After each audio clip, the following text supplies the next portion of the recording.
সব মিলিয়ে আমরা যখন সুযোগ পাইছি আমরা এলাকার কাজ করার চেষ্টা করেছি।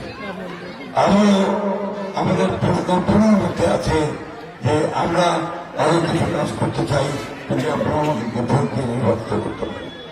আমরা ঠাকুরগাঁতে একটা ইপিজেড করে শিল্পকলা কারখানা তৈরি করতে চাই। আমরা এখানে একটা বিশ্ববিদ্যালয় তৈরি করতে চাই, যেটা খুব দ্রুত আমরা কোনোভাবে বিশ্বাস করি। আমরা মেডিকেল কলেজ করতে চাই ঠাকুরগাঁতে, যাতে আমাদের মেয়েদেরকে ছেলেদেরকে বাইরে যেতে না হয়।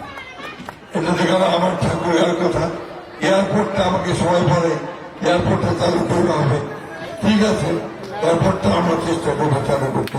তাতে সাধারণ মানুষের তো একটা লাভ হবে না, লাভ হবে আমাদের।